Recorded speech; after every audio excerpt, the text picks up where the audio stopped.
a good lunch break. Again, my name is Jocelyn Harnick, and I will be your afternoon MC for Track B, coming to you live from the middle of the woods. So we're going to jump right into the next panel. It will be Mobile IoT Security Privacy Protection. The session will be moderated by Scott Schober, who is the president and CEO of Berkeley Valtronics Systems, a 48-year-old New Jersey-based privately held company and leading provider of advanced world-class wireless test and cyber security solutions. Scott is often seen on ABC News, Bloomberg TV, Al Jazeera America, CBS This Morning News, CNN, Fox Business, and many more networks. He is also the author of Hacked Again and Cybersecurity is Everybody's Business. So, Scott, I will hand it over to you. Okay, great. Thank you so much there. And our discussion here is mobile and IoT security and privacy protection. And again, just to set the stage, and then I'll introduce our special panel here that's going to be weighing in and talking about this. Just wanted to mention that the widespread adoption of IoT, the Internet of Things, it's really opened our world to many exciting things. And what is IoT? It's the linking of sensors, controllers, machines, people by communicating in cloud technologies. And what's the glue? It's the internet that pulls that all together. And we know everything's gone wireless and mobile, so there's also a concern with privacy. So we're going to dive into this topic now. Now, let me introduce our distinguished panel. And we'll be hearing from William Malik. He's the VP of Infrastructure Strategies at Trend Micro. Norma Cram, she's the VP Chair, Cybersecurity, Privacy, and Digital Innovation Practice Group at Van Scoik Associates.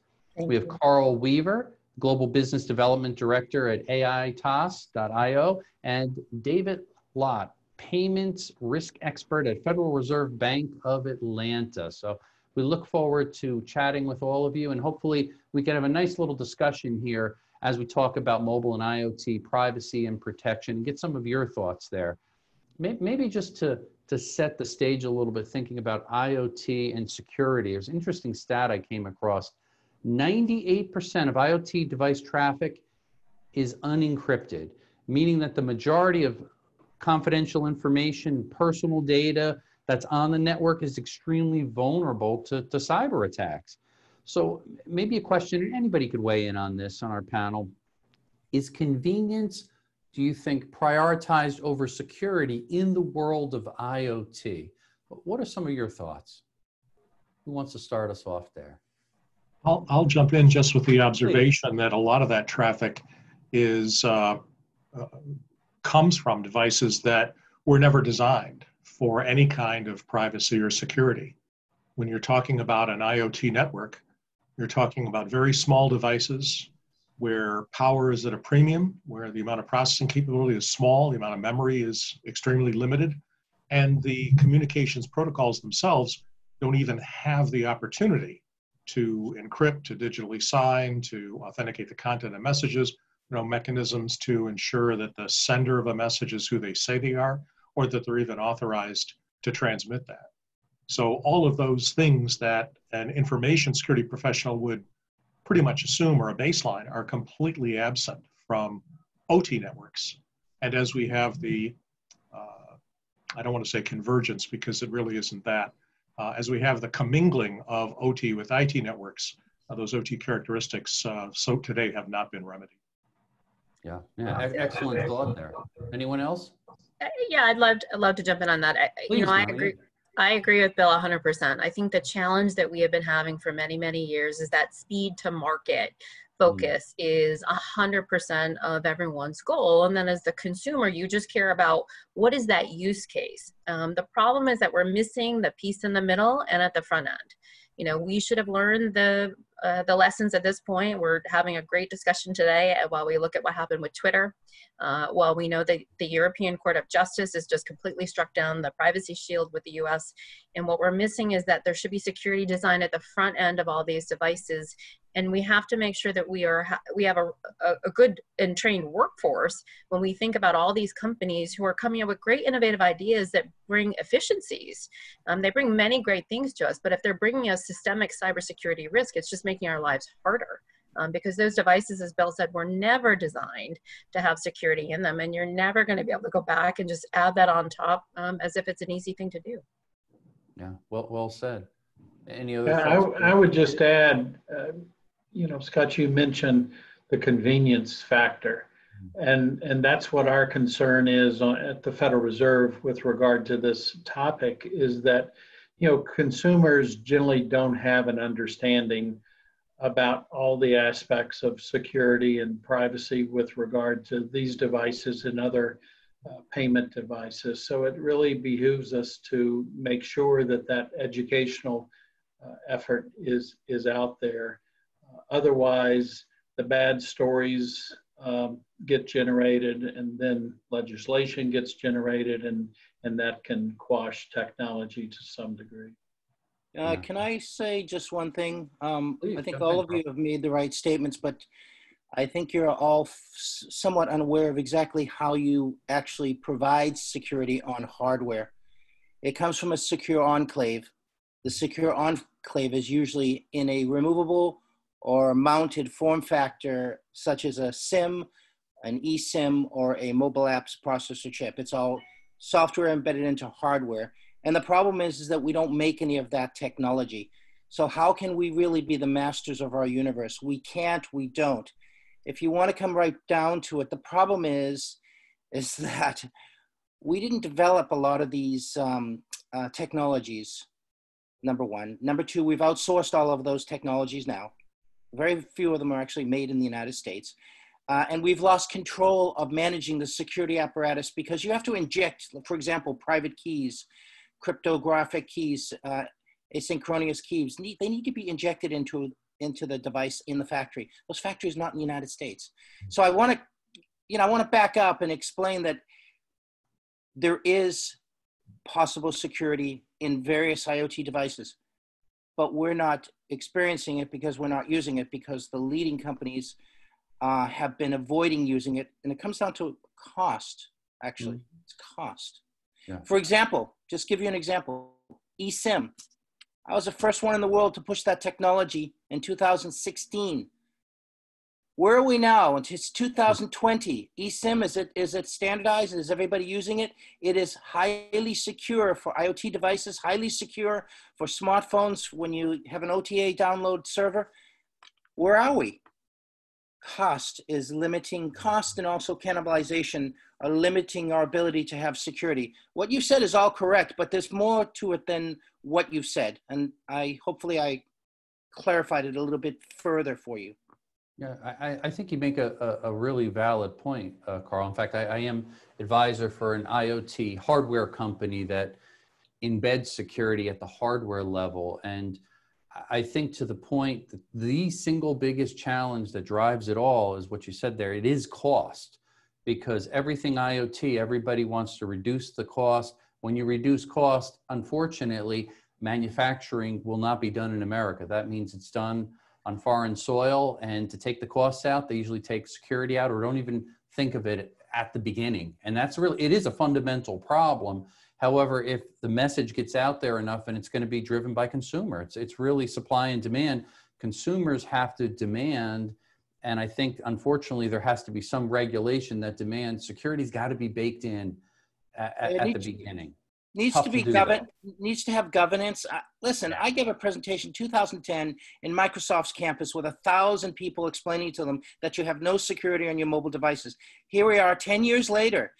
Actually, there's an announcement which is very, very important. TSMC, which, by the way, is a huge company on a 23,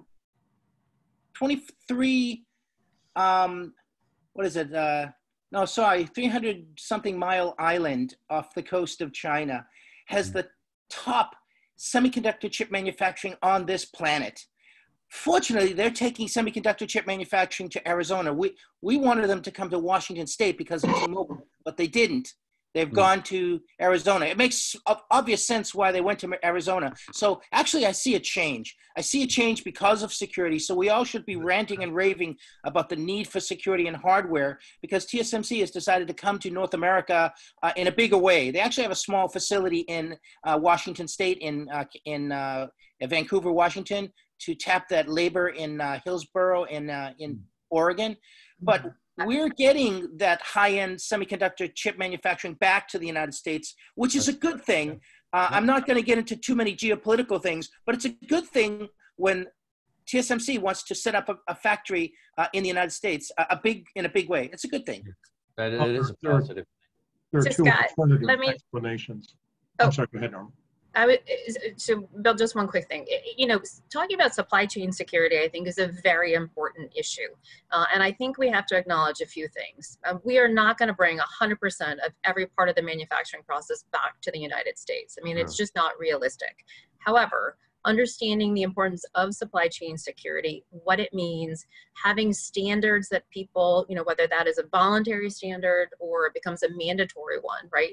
We're talking about making sure that there are standards that you can replicate, test, retest, and provide some level of assurance, right? The issue is what level of risk are we as the United States willing to take or not take? Especially I think of David in the banking financial services sector, and whether it's the Federal Reserve or the FSOC or any of the regulatory agency in the banking FinServ side, they have embedded cybersecurity requirements in supply chain, you know, throughout the process for many years. So the issue really is this for the US. Or are we going to have standardized cybersecurity supply chain requirements on everyone?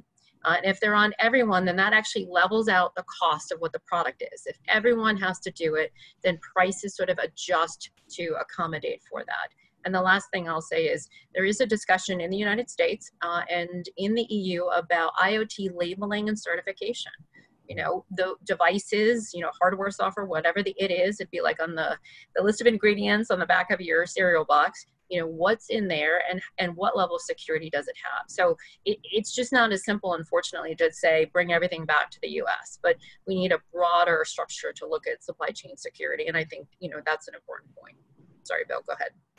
Yeah, I was just going to observe that there are two other interpretations of Taiwan Semiconductor Manufacturing Company coming to Arizona. The first is that it gives them the ability to avoid any sanctions against companies that are sending stuff to what the federal government considers undesirable customers, Huawei in particular.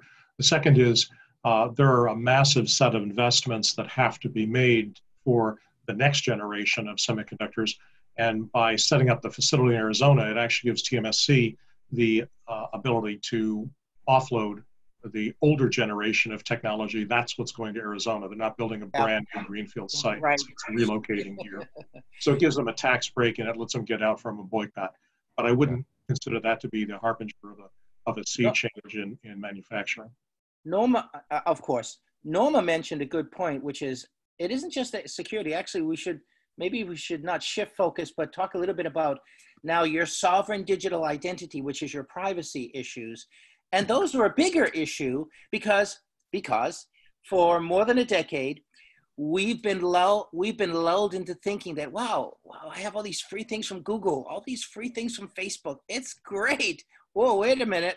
The Europeans were really the first ones to knock on the door and say, hey, excuse me, you can't do that. You can't take my data and prostitute my data like I'm some kind of, my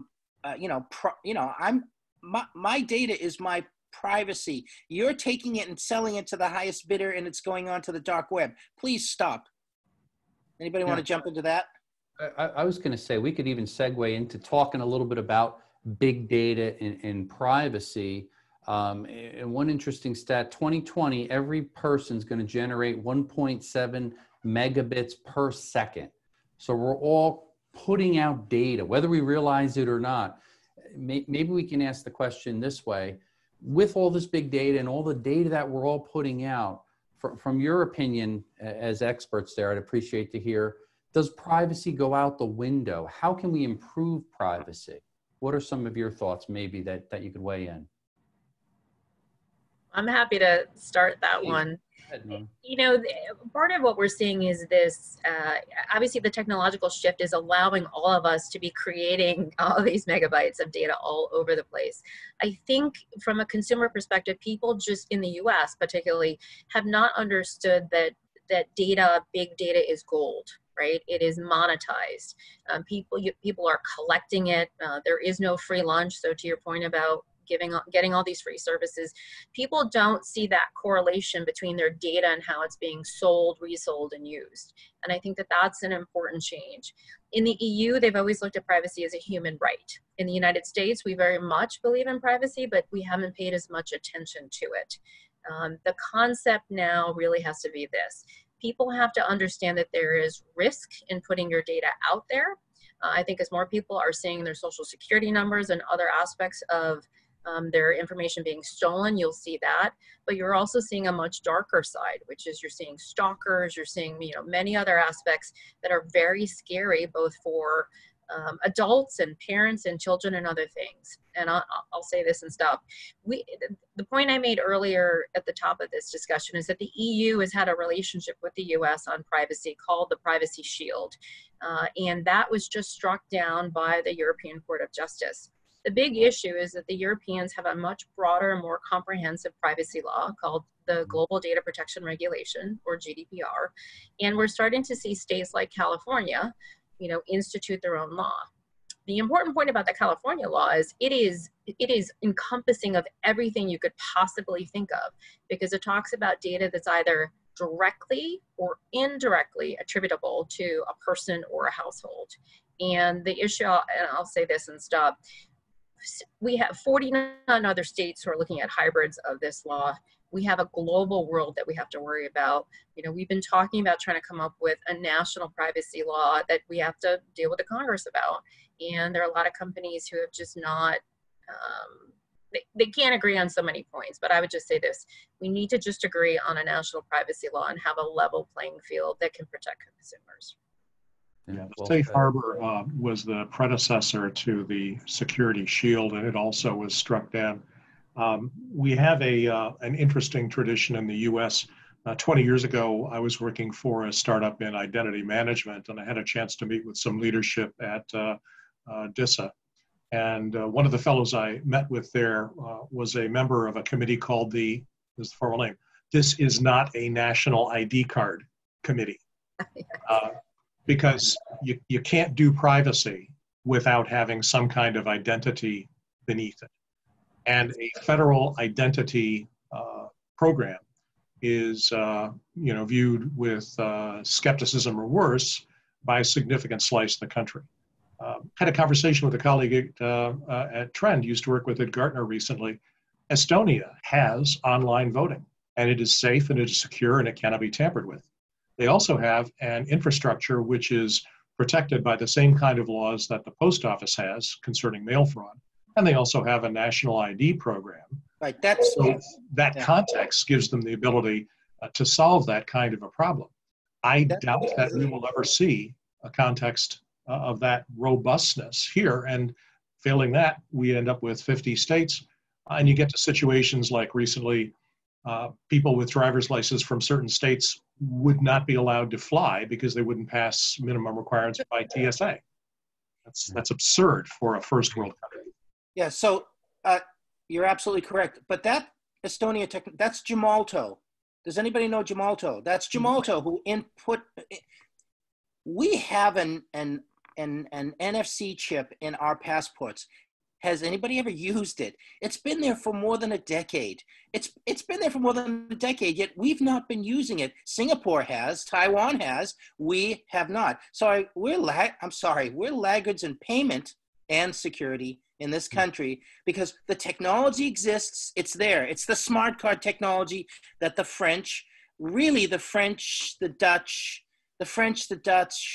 really proliferated that technology, and we're playing catch up. I learned that after coming back, spending 5 years in China, enabling near-field communications on all the Android smartphones.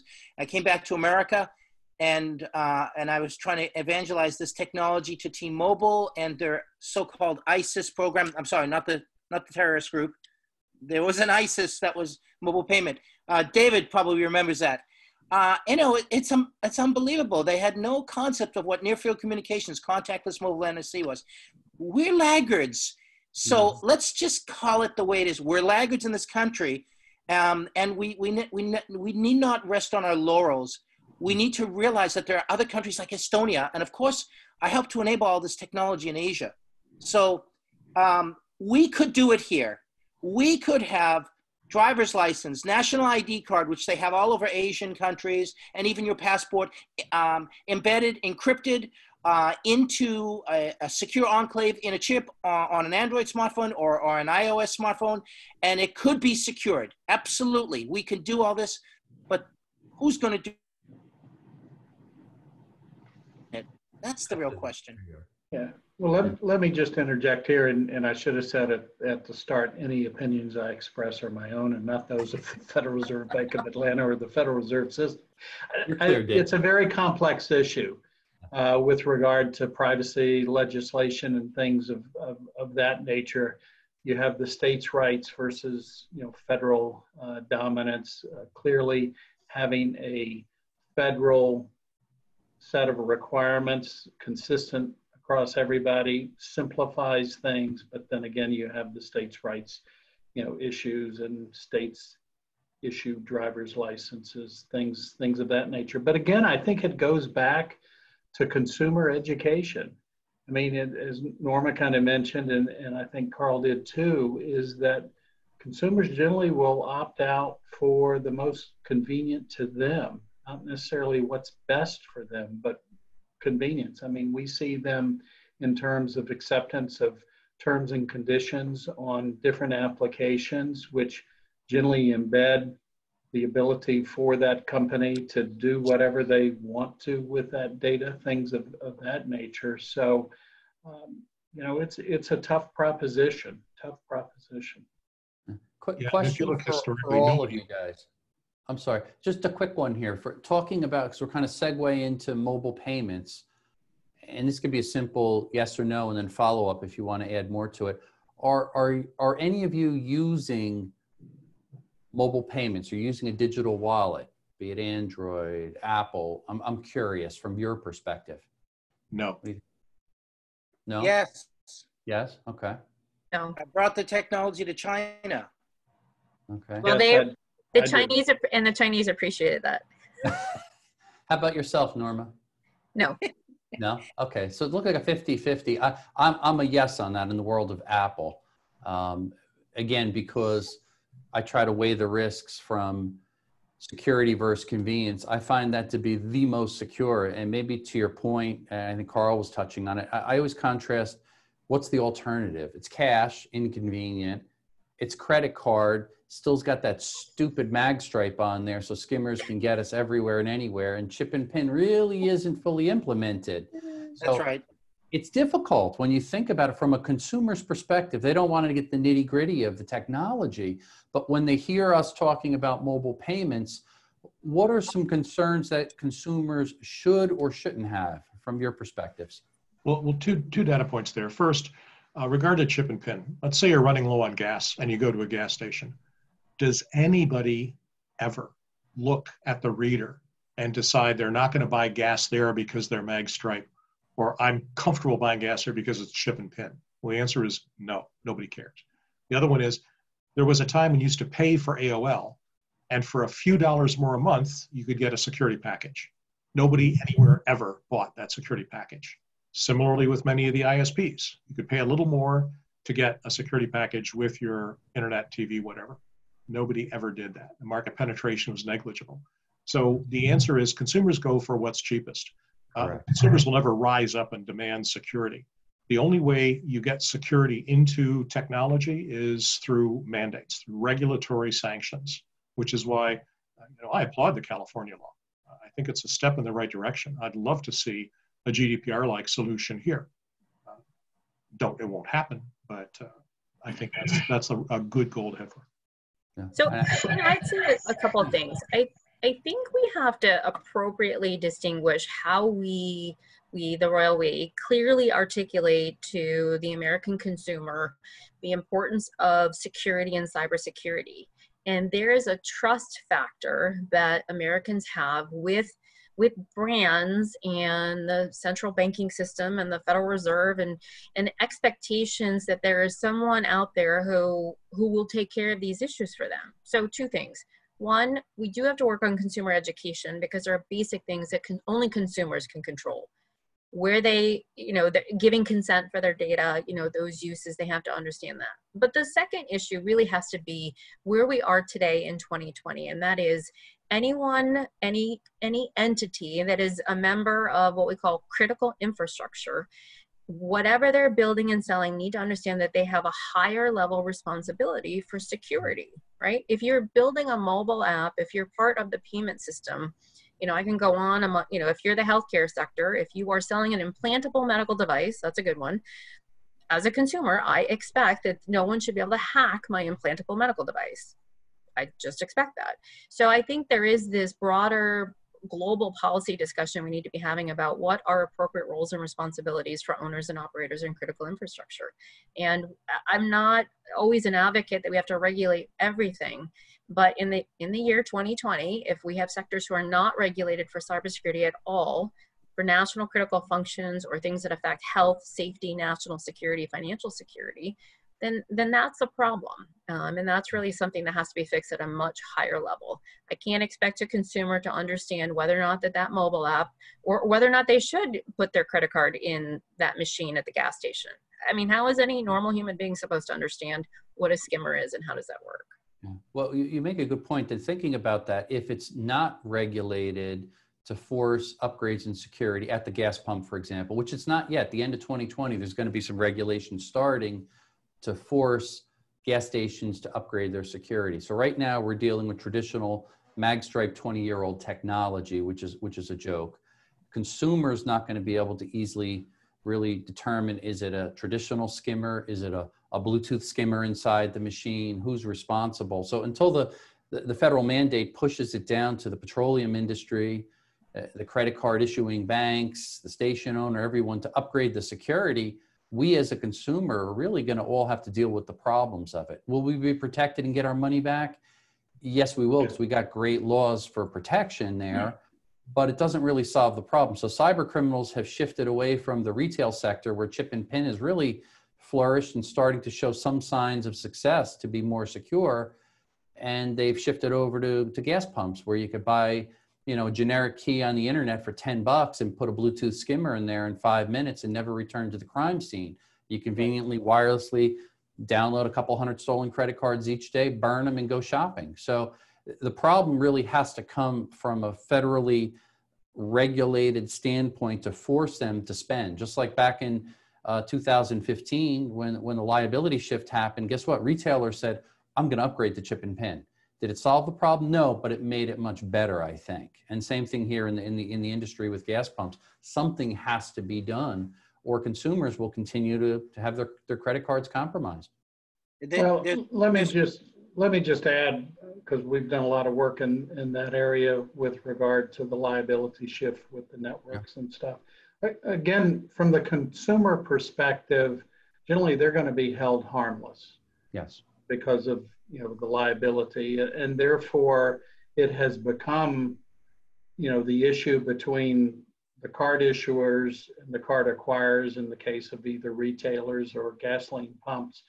And the only way has been to shift that liability from the issuer to the acquirer to, in essence, force them or to make the economic decision: do I upgrade over to a chip reader and eliminate the possibility of all counterfeit card fraud or not? And as you said, that's been delayed in the petroleum business for different reasons, but it's coming to fruition this year. So it'd be interesting to see what happens, because the latest statistics we have seen is that the expectation is only about 60% of the fuel pumps in the U.S.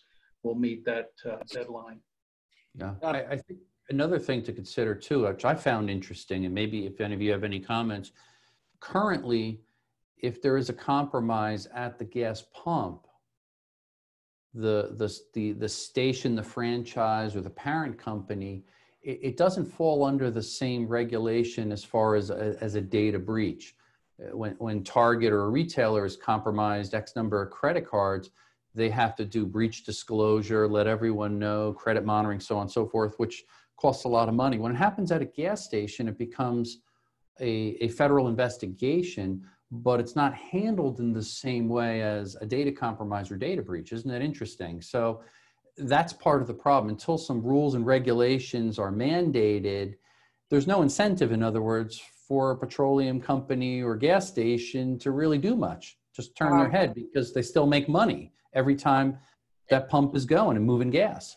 Until the Federal Trade Commission decides to at least go after them. I mean, there are different tools, you know, if it's at the federal level, that can and should be used. Yes. A carve out for the petroleum industry for privacy and data breach issues, you know, we'll definitely want to talk about that one later, but the Federal Trade Commission should go after that. If they're saying they provide security and they're violating that, then they have liability for it and they should own that. But what happens is, since it happens outside of the actual computer network, it's at the pump, it's considered outside of the network. So the laws change there as far as what's liable. That's interesting. Most people don't realize that. Have you ever heard about and I won't mention any company names, any large petroleum company, and had a data breach that originated from the pump where X number of cards were compromised and sold on the dark web? I've never heard of it yet. Hopefully that will change as some of these rules and regulations come into place to better protect the consumers. But there is a large concern there that it's going to continue happening, and they're having a feast right now. Well, the payment card industry still regulates how much you get charged to process credit cards. So while Shell doesn't, while Shell has Shell credit cards, I'm pretty sure that they use a PCI compliant environment to process that data.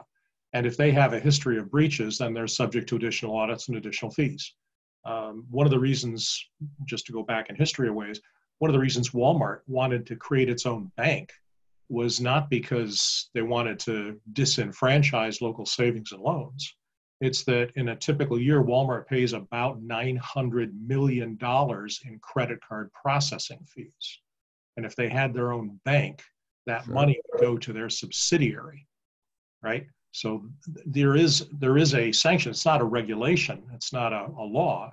It's the payment card industry itself saying, if you don't do a good job, then you're going to have to subject yourself to more frequent audits, and you may risk going from 0.5% to 2 or 3% of what are run through our systems as a fee.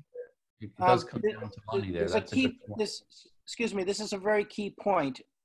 Costco has NFC enabled into the gas pumps, but I'm not sure if you guys realize there's a real problem if you're not. So all Costco cards are basically NFC enabled now. They've been a leader in doing this, right? The problem is when you try to use NFC on your smartphone at the gas pump, that's a very dangerous thing to do. That's actually quite dangerous.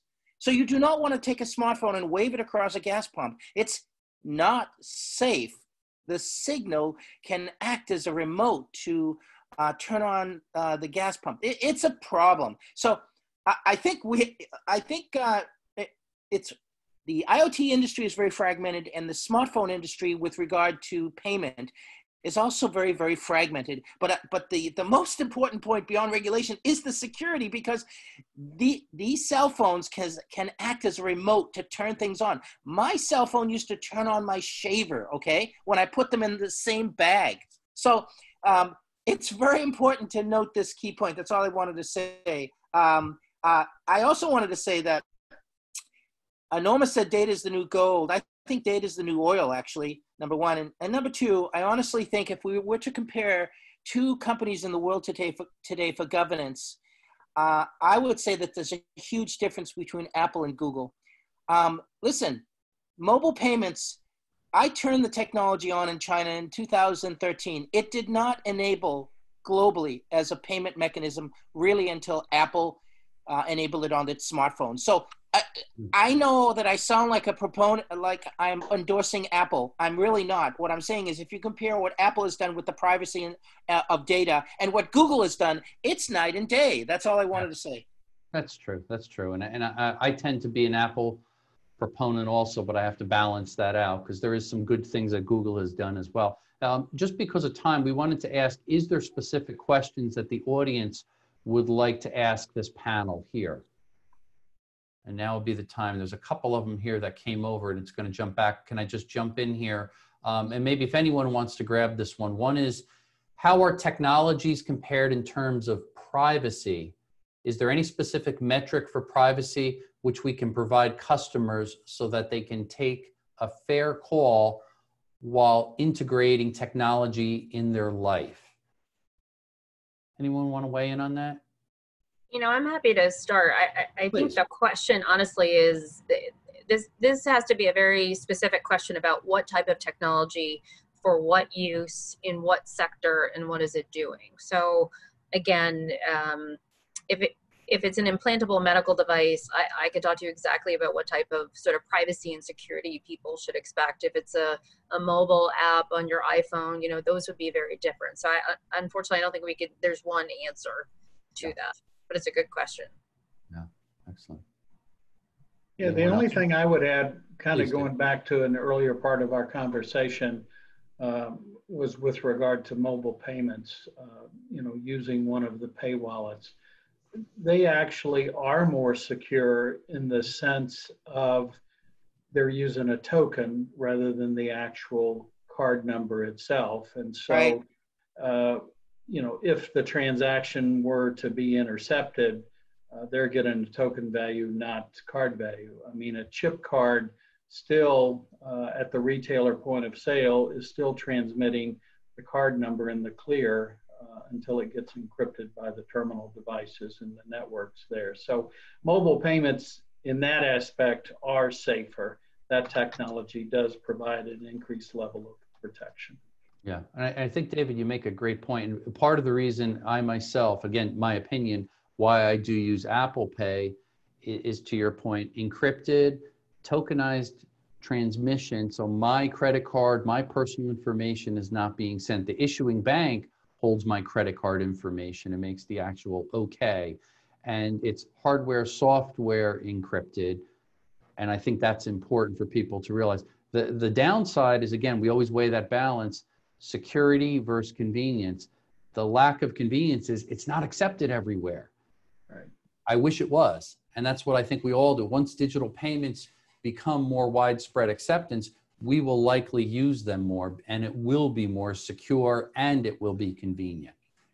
And you are seeing, generally as a result of the COVID pandemic, more and more retailers are willing to accept NFC transactions that previously held out against it because of some of the network rules. Yeah, yeah. Let me throw in. One of the things I want to give a shout out to David and the Fed and some of the Treasury regulatory agencies, which probably no one ever says, "Hey, Fed, thank you for all you're doing. You're welcome." You know, there is that balance in the banking financial services regulatory world about how to deal with digitization, sort of the technology revolution, digital activities. The Office of the Comptroller of the Currency has it's a potential draft regulation, but it's asking good questions about what's happening with digital activities in the broader banking financial services sector.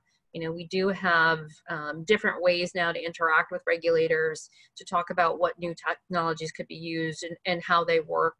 There are a ton of issues around blockchain and cryptocurrencies or the creation of a central banking digital currency. You know, these are really important issues specifically in that sector. And I would say that sector is the one that has been the most forward thinking and the most robust in looking at that balance of privacy, cybersecurity, and security. And, you know, we don't, you know, retailers, for instance, don't have any cybersecurity regulations at all, right? It's a hodgepodge. So it's about making sure too, where does the requirement currently sit and where should it sit, right? This cyber is a shared risk, not, you know, we have to figure out making sure that everybody accepts that. So I can kind of answer that. Google Wallet. So Google Android operating system allows anywhere between 200 different crypto wallets around the world to be downloaded onto the operating system, and they're out there in the open operating system. When you download the crypto wallet and then you start to store cryptocurrencies, the private key is stored. The problem is it's out there exposed and any hacker can get to it. However, Apple provides an SDK to any crypto wallet app developer that is on their app store, and they demand that you provide a certain level of security to basically take the private key and store it inside something we call the trusted execution environment. It's not at the highest level of security, but it's certainly a level of security. Common criteria EAL 2+. Okay, it's not the greatest, but ARM is working on the greatest with something called ISIM. That's beyond today's discussion. But the interesting thing is that they are working on how those asynchronous keys, those private keys are stored on a mobile device. I worked on that for 2 years, splitting the private key between 2 secure enclaves. That's a long story. We won't. But you're right. It's the Wild West when it comes to cryptocurrencies, crypto exchanges. There's absolutely zero security. And jumping into that industry, that segment of blockchain, I'm in blockchain, but jumping into that segment of blockchain is the Wild West because nobody cares about security. There's so much sensationalism and hype there. Fortunately, what I'm doing right now, I don't mean to sound like this is a personal pitch, but I'm involved in IoT and the blockchain and integrating the both with data privacy, preserving security. That's kind of what I'm doing because you can see it's a Wild West with cryptocurrencies. It's the Wild West. Yeah. Hey, we've got less than 2 minutes. I have one audience question that popped up I want to throw out there to the panelists. In lieu of regulation and big hand of the government, what are the best means to implore companies to elevate data privacy and security? Anyone want to weigh in on that for a minute? Yes, thoughts and prayers. Thank you. So Anyone else? Bill's religious guy. Didn't say that. Okay, one thing in all seriousness, this is a very important question. Whoever asked the question, I don't think we should look at it as the big hand of government and regulation. I think we have to look at it at this point. It is 2020. Cyber risk is here to stay. It's not going anywhere. If we have companies who don't already understand that privacy and security is a problem and they're not doing anything about it, then I might say we need some regulation to have a level playing field. We shouldn't, honestly, not a single person who's here today or listening should have to implore a company that privacy and security should be elevated. They either get it and they do it, or they don't. And if they don't, this is where we should all be concerned about what that means. So I think we're beyond we have to implore them at this point. And that's sort of what governments are for, right? I mean, when individuals acting alone can achieve something, we act collectively and create a governmental structure to represent and affect that action. And I'll say this, I know we're almost out of time. There are a lot of sectors who have worked collaboratively with the government and have created best practices, and they're terrific and they work well. And then eventually actually the regulator adopts them. And so then it's not as much of a big deal, right? You've helped create that structure. But I do think there are, if this audience knew that the aviation sector, for instance, was not regulated for cybersecurity at all, which they're not, you might have a heart attack. Yeah, that's true. I say it's the wireless operators' responsibilities because they're the ones who buy the hardware and give it to the consumers. That's my viewpoint. Shared risk. Everybody needs. Yeah. I think everybody's got to weigh into the risk a bit. Yeah. Hey guys, I think we got to wrap it up now. I want to thank everybody that spent some time viewing this, listening in, weighing in with your questions. But I encourage, if you want to keep the conversation going about mobile and IoT and security, reach out to these experts. We really appreciate William, Norma, Karl, David, your insight, your thoughts, and sharing it with us. And again, we appreciate Opal for hosting this wonderful cyber and privacy event. And please reach out to them. Their bios and more information are there so you can ask them some specific questions. Thank you. Thank you. Thanks, everybody. Thank you, everybody. Take care. Stay safe. Thank you. Okay, well, I just want to thank our panelists again, Scott, William, Norma, Karl, David. That was a really interesting panel, super informative.